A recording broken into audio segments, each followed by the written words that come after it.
It's your boy Charles. Charles on as well, just checking in. Hope you guys having a good evening.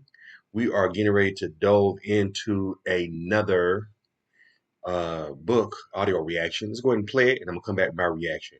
Appreciate it, guys. Slowly. His right leg was amputated below the knee after an artery burst. He insists he gave his artists a fair deal, producing old contracts to bolster his case. Eazy and rapper Rendezvous, for example, signed a deal for a record containing The Boys in the Hood, Fat Girl, and other tracks, which paid them a $1,000 advance. Any proceeds were to be split 50-50 after McCullough took 15% of gross receipts as a distribution fee. It doesn't sound like a horrible deal, though without strict accounting, the terms wouldn't have mattered much. Whatever the case, Macmillan undoubtedly helped push these records out into the world. The successful artists usually left to make millions for other labels. "He was a really nice guy," said Doug Young, a record promoter who had an office at the McCullough plant. "That, I think, was in over his head." Ruthless. Using his drug-dealing profits, Eazy had 10,000 12-inch vinyl copies of Boys pressed up at McCullough in early 1987. The vinyl listed his parents' home address on South Muriel Drive and credited Eazy's new label, Ruthless Records. I've been told the imprint was originally going to be called Rock House Records, another name for a dope house. But rapper Yomo, who later signed to Ruthless along with a partner named Malky, takes credit for its ultimate moniker, which he said he came up with after seeing a newspaper ad for Danny DeVito and Bette Midler's 1986 movie, Ruthless People. Eazy and his crew brought stacks of Boys to record stores and swap meets. On weekends, they handed out free cassettes on Crenshaw Boulevard, the spot where kids showed off their lowriders. The buzz was palpable, but reports about its initial sales vary. I've read it sold as many as 200,000 copies in its first months, but no one really knows.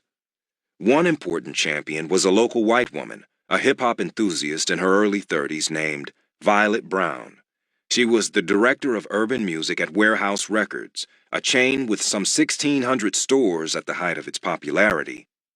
Under her direction, Warehouse was the first major retailer to stock Boys. "You knew by listening to it what would happen with the record. It caught fire very quick," she said. She put Eazy's music in stores nationwide. This was rare at the time for West Coast acts, but that was changing. Los Angeles upstart label Delicious Vinyl kicked off in 1987 and soon hit with baritone rapper Tone Loc, a former gang member turned pop rapper with hits like Wild Thing and Funky Cold Medina. They also had Young MC, a Queens-reared USC grad with smart, inoffensive tracks like Bust a Move. These acts got play on KDAY, another crucial outlet for Boys.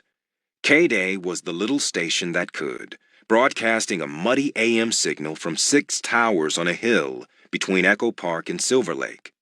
With call letters likely derived from its strictly daytime broadcast license upon its 1956 birth, it featured personalities such as Alan Freed and Art LeBeau in its early Top 40 days.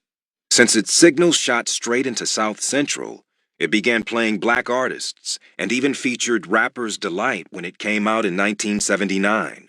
Though KDAY is often described as the first station to play hip-hop 24/7, it always included R&B in the mix. In fact, a conservative program director took rap out of rotation in the early 80s, and it didn't return in force until the 1983 arrival of Greg McMillan, originally from Van Alstyne, Texas.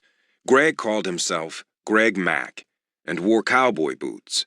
He reminded Lonzo of Yosemite Sam.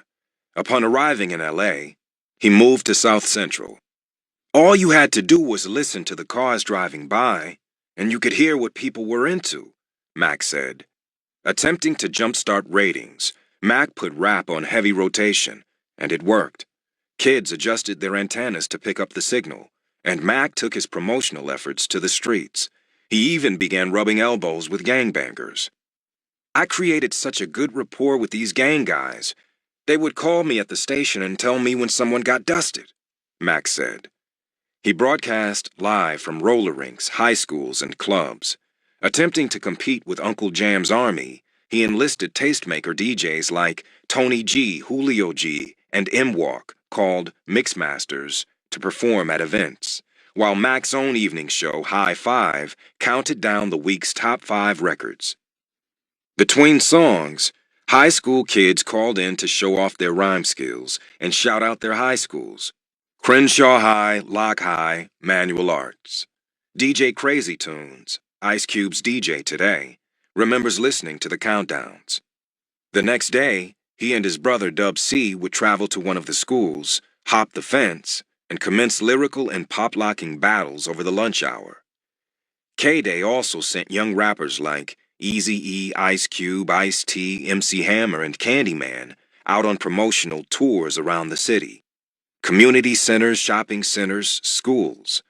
They wouldn't always perform, sometimes just sign autographs or play basketball with the kids. East Coast acts like Run DMC, LL Cool J, and Big Daddy Kane were enlisted as well, in something of a strong arm arrangement. Mac tended not to play you on the air unless you did concerts for his station. He attempted to appeal not just to young African Americans, but Latinos too, who made up almost half their audience, he said. KDAY was a godsend for the emerging local rap scene. KDAY was the one station you could make a record, walk through the door, hand it to them, and they'd put it on the air, said Ice-T. Right then. It was also an important community mouthpiece. Following the 1986 riot at the Run DMC concert in Long Beach, the station held a day of peace, suspending their playlist to take calls and promote nonviolence. The guests included Run DMC and singer Barry White, a former South Central gangbanger himself. Calls for a ceasefire were observed, at least temporarily. For all his vision, Greg Mack wasn't initially all that excited about boys, but he heard it every time he went out. And so, at his request, Eazy made a clean version, and it became their most requested record. Suddenly, Boys was everywhere. Eazy gave his first live show at Skateland on September 4th, 1987. CIA opened. He was nervous, but he needn't have been. The 800 or so kids in attendance knew Boys by heart and rapped it for him. Eazy played down his gang affiliation for the concert, probably a smart move considering he was a Crip playing in a blood stronghold. Instead, he wore his typical street clothes, Raiders gear, jeans, Nikes. He had no idea he was creating a fashion template. Supergroup. Joseph Nazel edited important black publications like the Los Angeles Sentinel, as well as porn rags like Players. He wrote countless blaxploitation novels, with titles like My Name is Black. His musically inclined son Kim was raised in Compton and Inglewood and, like so many other kids in the early 80s, idolized Prince, so much so that he began dressing like the Minneapolis icon. He even called himself DJ Prince. But that all changed while roller skating one day with a friend. A cute girl skated up beside them and asked their names. I'm Egyptian Lover, said Nazel's friend, the popular DJ. I'm DJ Prince, said Nazel. The girl sized him up before coming up with her own Middle East-flavored moniker. You should be Arabian Prince, she said, since you're always with him. And so it was. Like his buddy, Arabian Prince released electro records with spacey, exotic sounds befitting his name. What's up, y'all? It's your boy Charles. Charles and Israel just checking in. So what do y'all think about that book, man? Pretty interesting, huh? Crazy, man. Interesting story. Listen, go ahead and leave your comments and subscribe to Charles and Israel. Appreciate it.